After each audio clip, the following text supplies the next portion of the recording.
We're back, nerds! Alright, let's address the elephant in the room. Last episode was filmed in June and we're in November now. In my defense, I can only handle so many video projects at a time, and I had a few for my actual job, so a couple of weeks spun out of control and turned into a few months like that. And for those 3.5 people who actually noticed, I express my heartfelt apologies. Now, with that said, let's dive back into the mess that I had left, the last 2 decades of Ivan IV of Russia. As we've covered in the previous episode, the first half of his time on the throne doesn't really fit with his infamous nickname Grozny, which was also imprecisely translated from Russian as the Terrible. However, in this episode, you're going to start to see why this terrible reputation of his really stuck. It's big, it's cold, it's full of gas and gold. It's 1,200 years old, but still never does as told. We're Christians, but not really Europeans, but from Asia. We send the dogs to space and kill the Tsars on occasion. We drink sodas made from bread, eat our enemies in kasha, and that's why it's so fun to study history of Russia.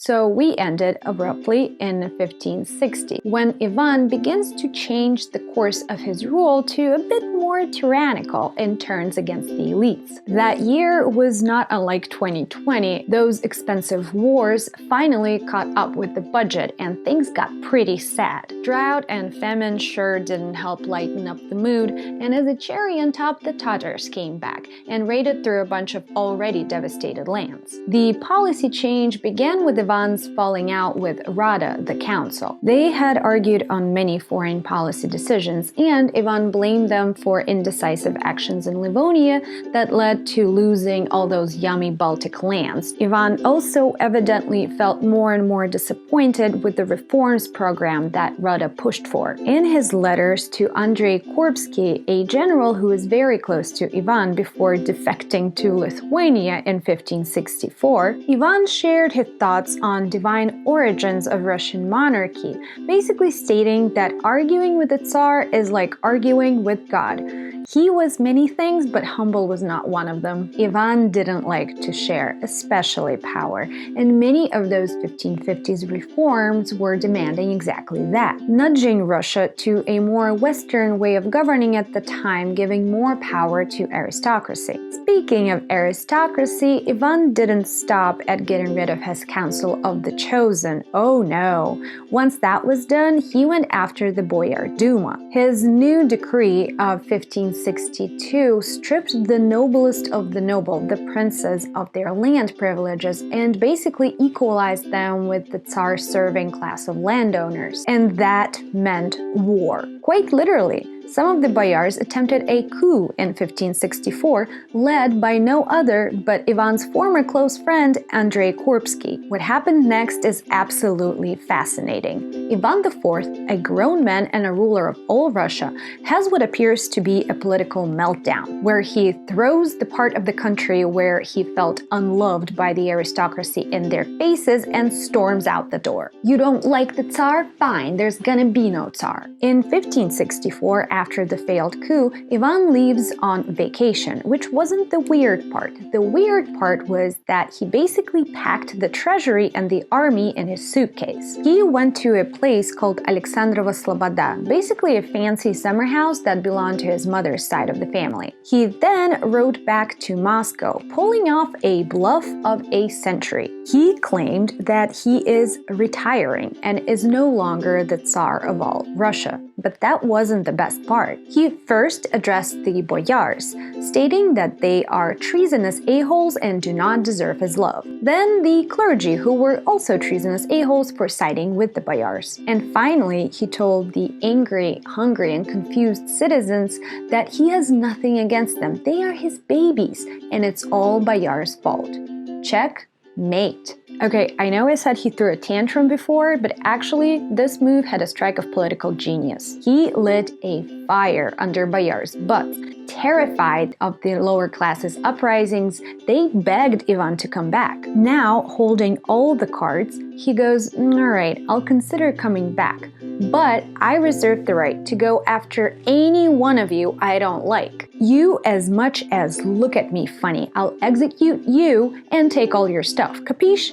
And they capished. Another demand was splitting Russia into Ivan's Oprichnina, which included all the best lands, and Boyar's Zemshchina, where he would send the boyars that he didn't execute, pretty much like Siberia in the following centuries. Needless to say, there were a lot of executions. To be fair, he did give them a heads up. Former advisors and closest to the Tsar were gradually replaced with the new loyal elements, which were not a part of former boyar establishment.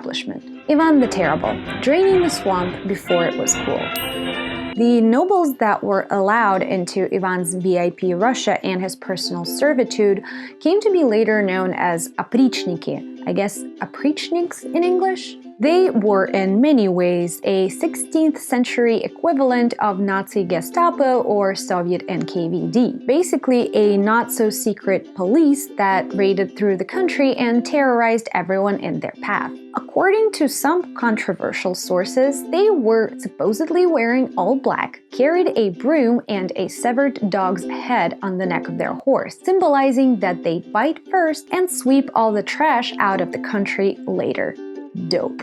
We don't know if they carried dogs' heads around, but they certainly did terrify the shit out of the country. Nobody was safe. They were killing and marauding on Ivan's orders and held zero accountability because his personal guard was made up of those nobles that earned a complete vote of confidence from the Tsar and therefore were allowed to live in his oprichnina. Everyone else had to surrender their lands to Ivan and move out into Zemshchina, essentially becoming outcasts. Those who lived in oprichnina were prohibited from even speaking to them, even family. Zemshchina also had to pay some insane money to oprichnina as a sort of a tax for not being murdered. The clergy had the other short end of the stick.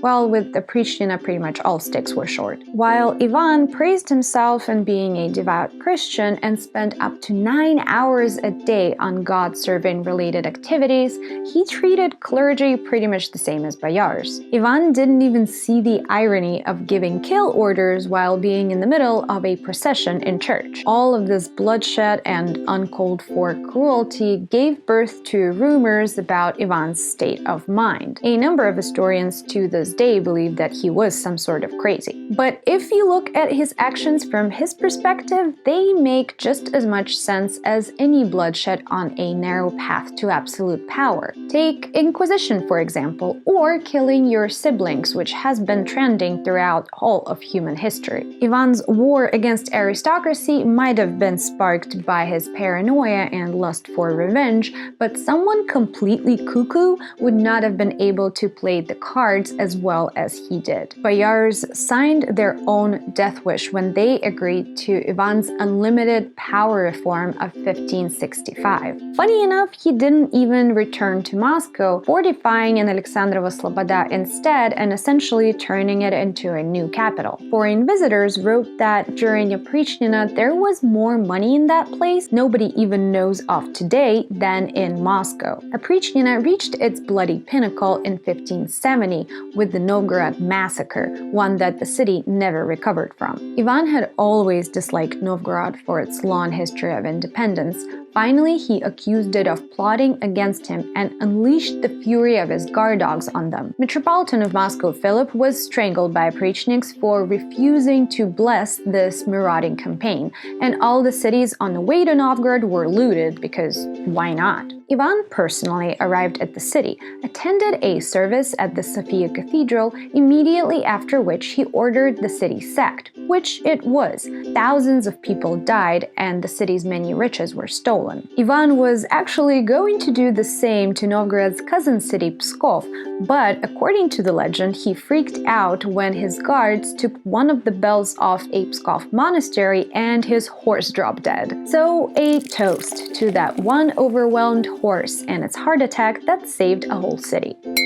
Quickly after these events, Ivan was forced to realize that his oprichnina just doesn't work. The ass-kissing loyalty system was crumbling. Oprichniks were snitching on one another in hopes of getting rewarded, while some of the most loyal and respected of them could still look at Ivan funny and get hung on the gates, which made others wonder if it's gonna be them tomorrow. The worst part is that it also led to the decay of their ability to fight the actual enemy and not unarmed fellow citizens. In 1571, Moscow was attacked by Crimean Tatars, and Oprichniks not only failed to stop them but even deserted. Ivan was furious and violently purged all of the higher-ups. Now, the Tsar was directly discredited in the eyes of all classes. His little game, good Tsar, bad aristocrats, didn't work, and now his personal guard were the ones civilians were organizing and rioting against. The fabric of Russian society was falling apart. In 1572, Ivan canceled Oprichtina and even forbid any mention of it, and everybody lived happily ever after. I'm just kidding. Everything got super weird again in just 3 years. Worried that without Oprichtina, Ivan has no leverage at all, he divided the country again in 1575, just rebranding Oprichtina as Dvor, meaning the estate. He also again proclaimed that he's not a Tsar anymore, throwing the honors on the shoulders of this guy called Semyon Bekbulatovich, who, until converting into Christianity just 2 years prior to that, was known as Sain Bulat and was a Muslim and a Hun from the conquered Qasim Khanate. Ivan proclaimed that this guy is now the Tsar of all Russia, and Ivan himself is just Ivan of Moscow.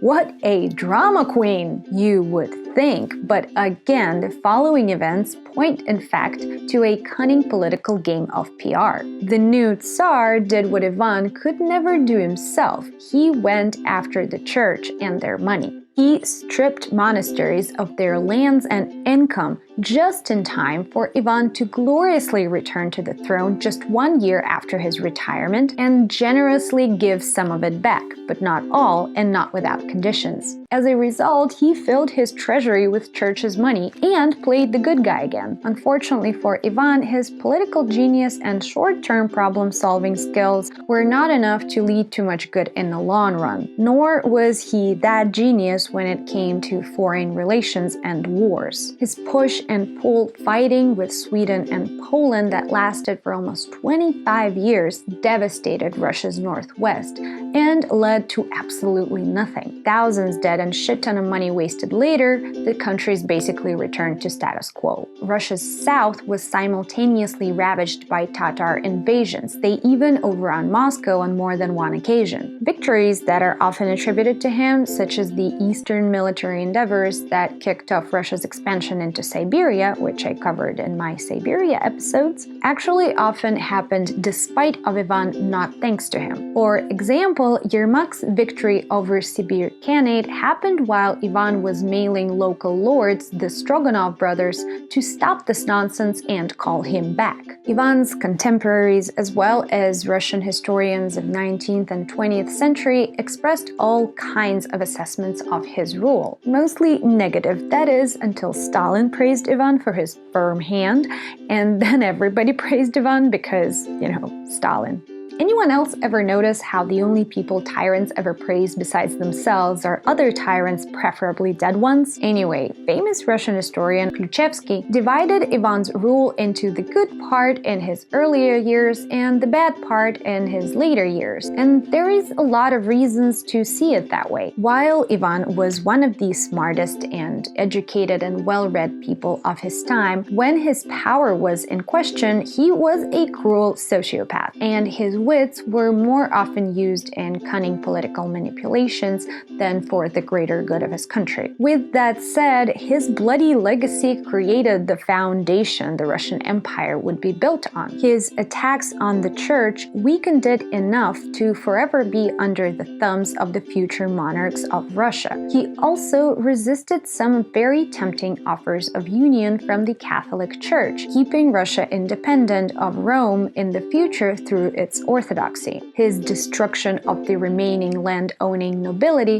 created the new class of elites, ones that will always be dependent on the monarch and in hereditary servitude to him or her. What Ivan failed to do, despite being married up to 8 times, they kind of stopped counting after the 4th, was leave a good successor. He only had 3 legitimate sons that made it to the adulthood. The eldest, Ivan Jr., was being groomed to take over the throne until his untimely and scandalous death in 1581. His death, like most of this kind, was mysterious, and where there's mystery, there are rumors, such as the Tsar himself killing his son in a fit of rage, with a fatal blow to his head with a scepter. This one could have stayed a rumor based on disputed accounts if it weren't for this painting by a great Russian artist, Ilya Repin. This image of Ivan with an expression of pure horror at the consequences of his actions, desperately squeezing his son's bleeding head in his arms,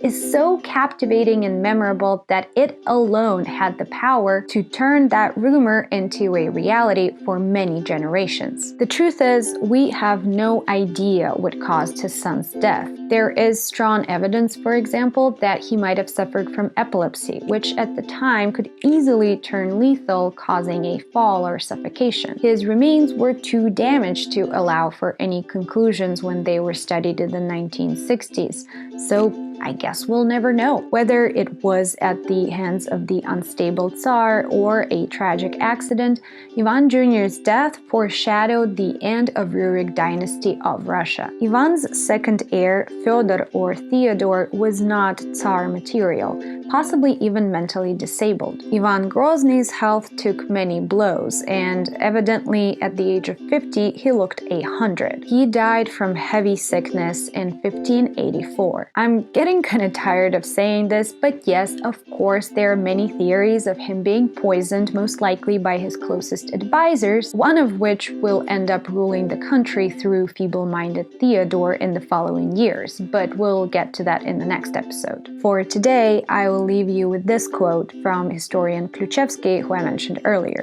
The positive significance of Tsar Ivan in the history of our state is not as great as one might think, judging by Ivan's plans and undertakings, by the noise his activities made. The formidable Tsar was more of a planner than a doer. He affected the imagination and fears of his contemporaries more than the actual order of his state. Thanks, and I'll see you next time. Bye.